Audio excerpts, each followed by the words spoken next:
Mason eye chip. My friends contacted me that the Masons were advertising at a fair in Ontario to convince parents to put Mason eye chips on their children. Not in the bodies, but on them. The Masons call it the Mason eye chip kit. They say it's for children's protection in case something happens to them. In this kit, the parent is to provide them with fingerprints, digital photograph, brief recorded interview on VHS or DVD that shows the child's mannerisms and speech pattern, dental impressions generated by qualified volunteers, and DNA sample. Then they state, no information of identified children is to be retained by anyone except the permission from held by the Masonic Grand Lodge or by any organization or agency involved. The last time I can remember, fingerprints, photo, recorded interview, dental impression, DNA sample are only taken of criminals. Now they're trying to manipulate your mind and give total strangers that type of information of your child? I'm not buying that bullshit. The chip in the debit card has been put in the debit card to get you used to chips. That's another sign of the New World Order. Before I've had computer chips, I gotta deal with brothers flipping. Before I've had computer chips, I gotta deal with brothers flipping. Before I've had computer chips, I gotta deal with brothers flipping. Cameras. Cameras on the streets in Hamilton and many other cities. Look at what we've allowed them to do. This is the future. The New World Order wants cameras on every street corner and even in every home. Look at the laptop monitors with the built-in webcam already. Cameras on some highways like the 407 where they snap a picture of your car. The airport already has cameras that can categorize everyone's facial features into a supercomputer. If your face is recorded in the database, this camera can tell the computer where you are at all times. They invented this for the so-called terrorists.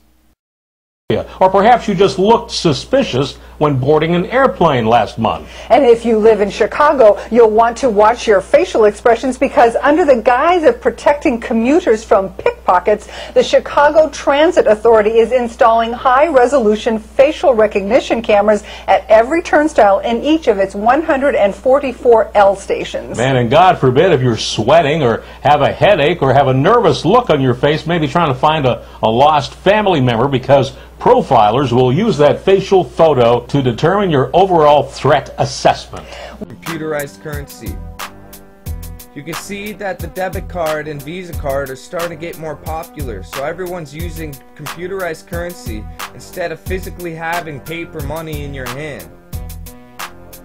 Forming countries into unions.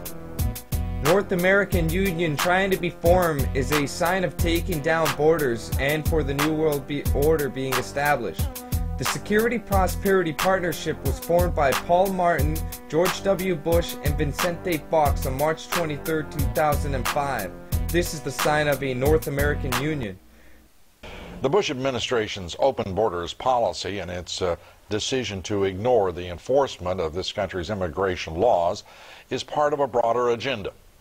President Bush signed a formal agreement that will end the United States as we know it, and he took the step without approval from either the U.S. Congress or the people of the United States. The Security and Prosperity Partnership will deliver neither security nor prosperity for the simple reason that it's not so far been democratic. Most of the discussions have been taking place behind closed doors. This agreement was formed without the consent of the people. It is a free trade agreement between Canada, US, and Mexico, which is killing our economy. Free trade pretty much means that we are pretty much one economy then. Once the NAU is established, all three countries will have one currency called the Euro, very similar to the European Union with the Euro. Apart from that, I think one thing people who are dollar-based need to focus on is the Amero. That's the one thing that nobody's talking about, but I think it's going to have a big impact on everybody's life in Canada, the U.S., and Mexico. If you Google it, you'll find out all about it. Well, the Amero is the proposed new currency for the North American community, which is being developed right now between Canada, the U.S., and Mexico to make a borderless community, much like the EU, and the dollar, Canadian dollar, U.S. dollar, and the Mexican peso replaced by the Amero. You really think that will get any leeway?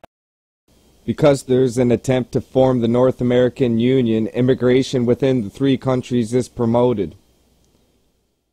That the Southwest, from California to Texas, once belonged to Mexico, and that the United States stole it in 1848 with the signing of the Treaty of Guadalupe Hidalgo.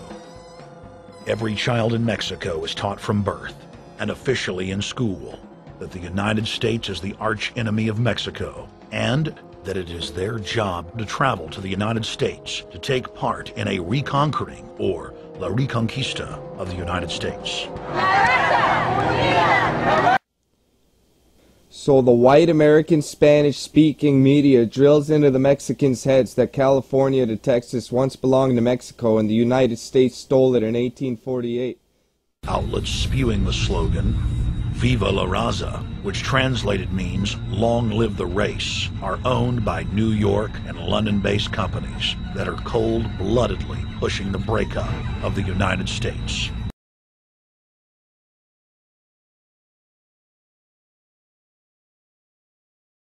I personally have noticed frightening similarities between the Mexican land claim protests in California and the native protests in Ontario and Canada. Every Mexican is taught from birth that America was stolen from them. Every native in Canada is taught from birth that Canada was stolen from them.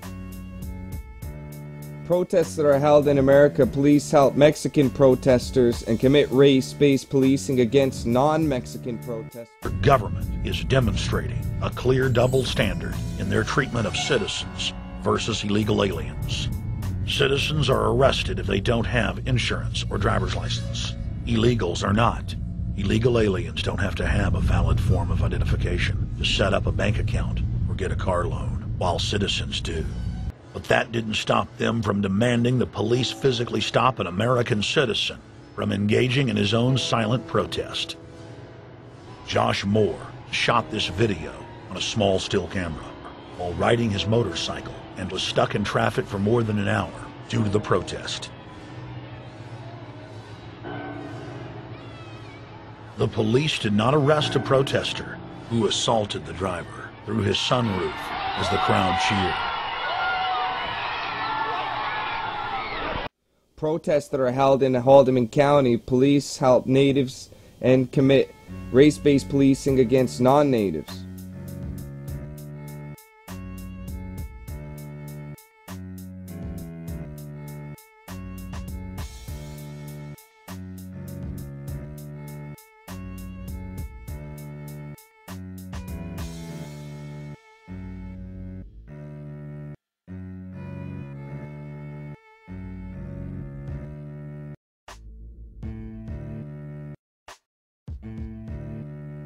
The OPPs witnessed it all and they didn't do a damn thing.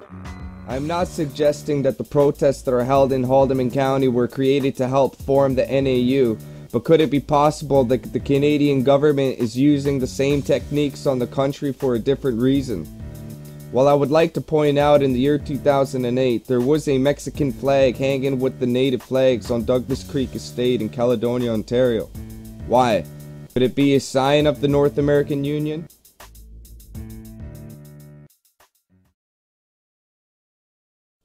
Teaming up with Canada, who teaming up with Mexico. United North Americans, they poisoning our vegetables. There's hormones in the melons, kid. The Union has already been formed. The European Union has already been formed. The African Union has already been formed. Now just Pacific and North American Union have to be formed before they can combine them all to complete their New World Order. The United States and European Union have signed a new transatlantic economic partnership, which is pretty much free trade. Superhighways connecting the mega cities.